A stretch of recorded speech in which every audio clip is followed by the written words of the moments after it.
नमस्कार। Yes sir, online classes में आपका स्वागत है।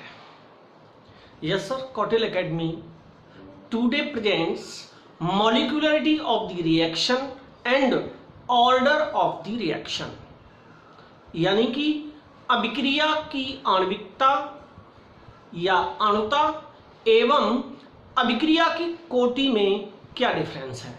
तो आज हम इंग्लिश और हिंदी मीडियम दोनों के लिए ही एक साथ लेके चलेंगे इस टॉपिक को।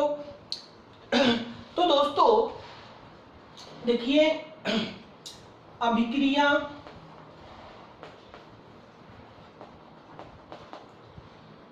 की आणविकता, पहले मैं डेफिनेशन दे देता हूं। इसको कहते हैं molecularity of the reaction, total number of molecules in reaction, total number of molecules in reaction is called molecularity of the reaction। किसी अभिक्रिया में भाग लेने वाले कुल अणुओं की संख्या को अभिक्रिया की आणविकता कहते हैं, टोटल नंबर ऑफ मॉलिक्यूल्स। देखिए, जैसे एग्जांपल में दे रहा हूं C12H22O11 प्लस H2O C6H12O6। जब हम डाइसैकराइड का हाइड्रोलाइसिस कराते हैं तो वो 2 मोनोसैकराइड्स बनाता है। तो इसकी जो मॉलिक्यूलरिटी है, इसकी जो अणुता है, इसी को आणविकता भी कहते हैं, वो हो गई एक ये और एक ये बराबर 2 हो गई। यानी कि किसी अभिक्रिया में भाग लेने वाले कुल अभिकारकों की संख्या को अभिक्रिया की आणविकता कहते हैं।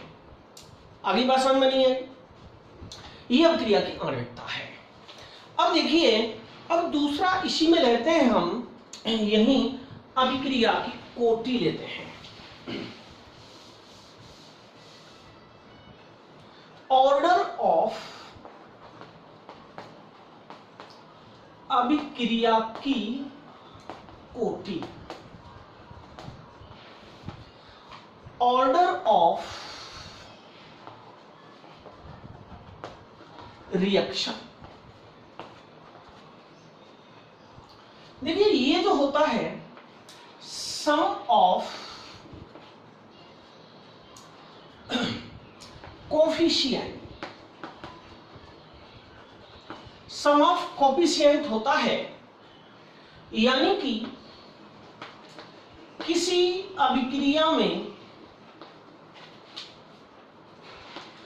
भाग लेने वाले सम ऑफ कोफिशिएंट कह दीजिए, या सम ऑफ पावर ऑफ कंसंट्रेशन कह दीजिए। पावर ऑफ कंसंट्रेशन, किसी अभिक्रिया में भाग लेने वाले उन अणुओं की संख्या को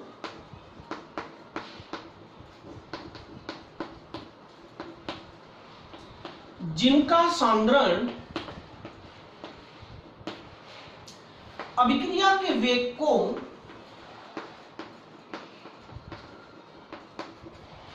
परिवर्तित करता है,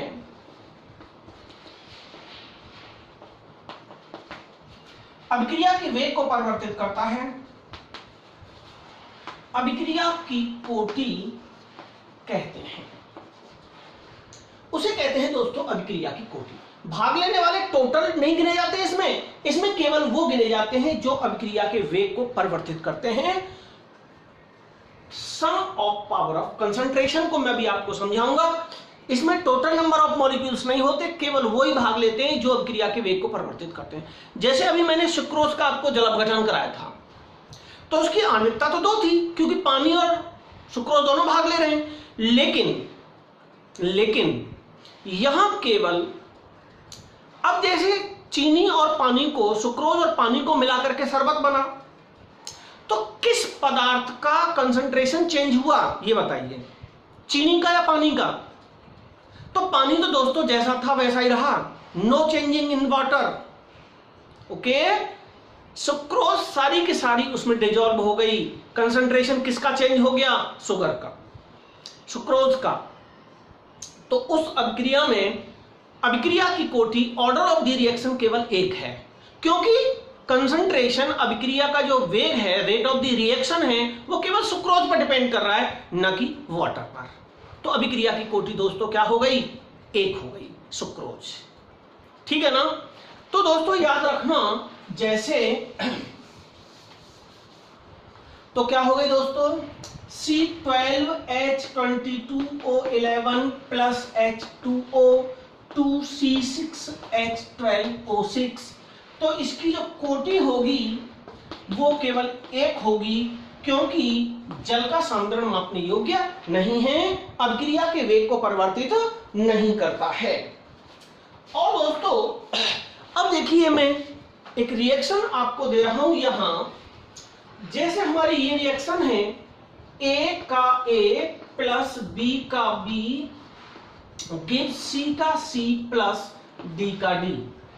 तो दोस्तों अगर इसका हम रेट ऑफ द रिएक्शन निकालें तो according to law of mass action क्या हो जाएगा? A की पावर A, B की पावर B, समझ रहे हैं आप लोग? तो हम क्या कह सकते हैं? रेट इज इक्वल के A की power A and into B की पावर B। तो ये कहलाता है रेट लॉ एक्सप्रेशन, इसे कहते हैं रेट लॉ एक्सप्रेशन। वेग नियम से इसका ये हो गया। अब देखिए, अब इसमें इस अभिक्रिया के लिए ऑर्डर ऑफ द रिएक्शन क्या होगी? ऑर्डर ऑफ द रिएक्शन होगी दोस्तों बराबर, बताइए, A प्लस B। मैंने कहा था sum of power of the concentration, A और B यानी कि घातों का योग अभिक्रिया की कोटि कहलाएगा। अभिक्रिया की कोटि क्या कहलाएगा? घातों का योग A प्लस B, अर्थात N बराबर A प्लस B। अभिक्रिया की कोटि है यहां पर N, तो यहां किस कोटि की अभिक्रिया हो गई है? A प्लस B कोटि की अभिक्रिया हो गई। ओके दोस्तों, ये था सम ऑफ कंसंट्रेशन पावर। देखिए, इसको आप शॉर्ट में ऐसे भी समझ सकते हैं। आप इधर लिख लिया हमने आणविकता और इधर लिख लिया हमने कोटि।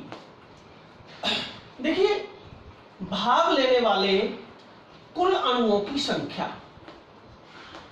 अभिक्रिया में भाग लेने वाले कुल अणुओं की संख्या को कहते हैं आणविकता, और अभिक्रिया में भाग लेने वाले उन अणुओं की संख्या को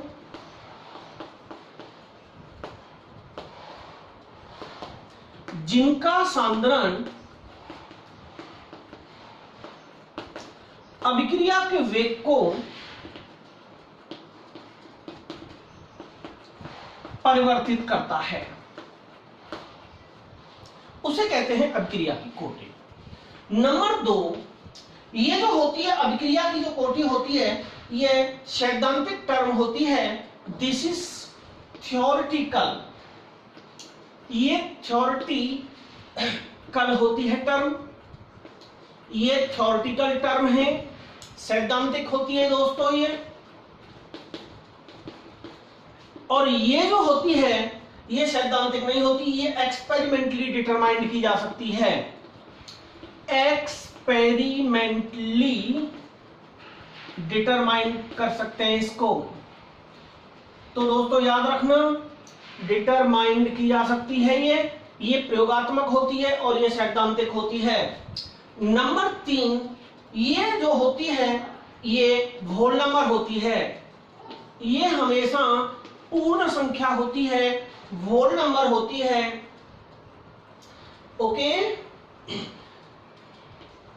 ये पूर्ण संख्या होती है और ये जो होती है, ये कोटि जो होती है ये पॉजिटिव हो सकती है, नेगेटिव हो सकती है और फ्रैक्शनल भी हो सकती है।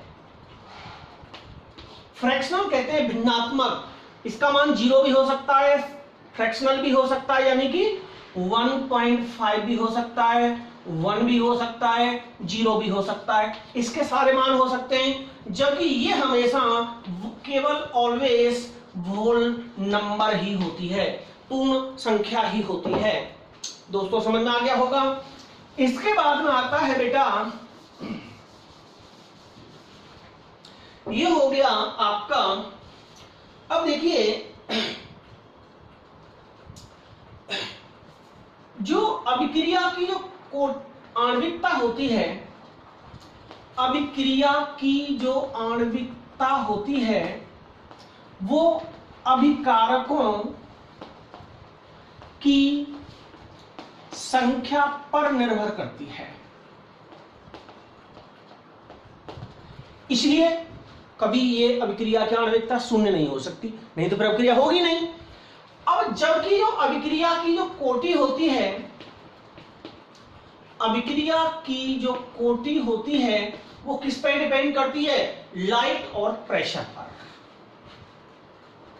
ये लाइट और प्रेशर पर डिपेंड करती है, प्रकाश और दाब पर।